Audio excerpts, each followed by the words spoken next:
During these uncertain times, it is easy to have anxiety about the course and path of this pandemic. At first, I was concerned about our global economic trade system.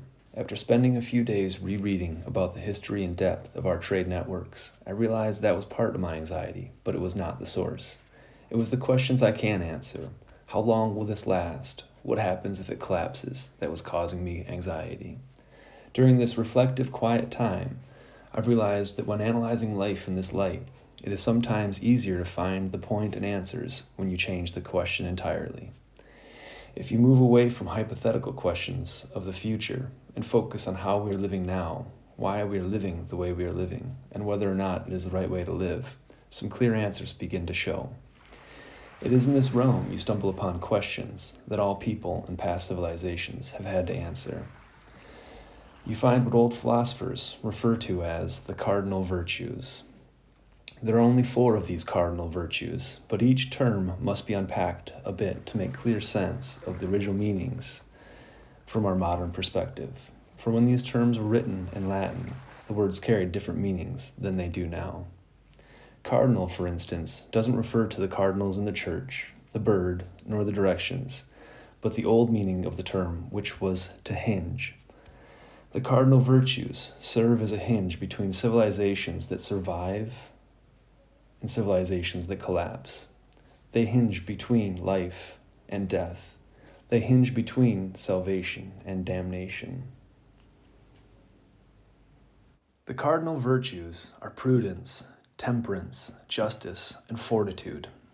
These 4 virtues are the cornerstones upon which all civilizations and people that have lasted have founded themselves upon. They are virtues, internal characteristics that are the difference between a good man and a bad man. Prudence is first. It is the ability to govern and discipline oneself by the use of reason. Prudence is the ability to know the difference between what is right and wrong while having good judgment between the two. Temperance is second. In our time, this term often refers to complete abstinence, but originally, temperance referred to moderation, knowing when enough of something is enough. Temperance also referred to all things, not just alcohol. It can refer to work, sports, exercise, music, and even social media. Really all things that one can occupy their life with. The nitpicker that only sees mistakes is just as intemperate as the drunkard staggering through the streets, and both can cause equal and tremendous damage to society and the individual. Justice is third. It encompassed many of our modern core democratic values: truth, equality before the law, fairness, and honesty, the very ideas upon which our nation was founded. The fourth is fortitude, which is having the strength to withstand hardships, the ability to survive through pain and tough times, the courage to face down dangers and keep moving forward without becoming angry and bitter. As we move through these challenging times, these virtues are at the forefront of my mind, in all my interactions and views of world events. Am I being prudent with my decisions? Am I being temperate with my actions? Am I being just with my interactions? Am I having fortitude through the challenges of this life? Ultimately, though, these questions rise to the societal level. Are the different aspects of our society following these virtues as well? Is the way we are living affecting the ability of other cultures and people around our planet to justly answer these questions?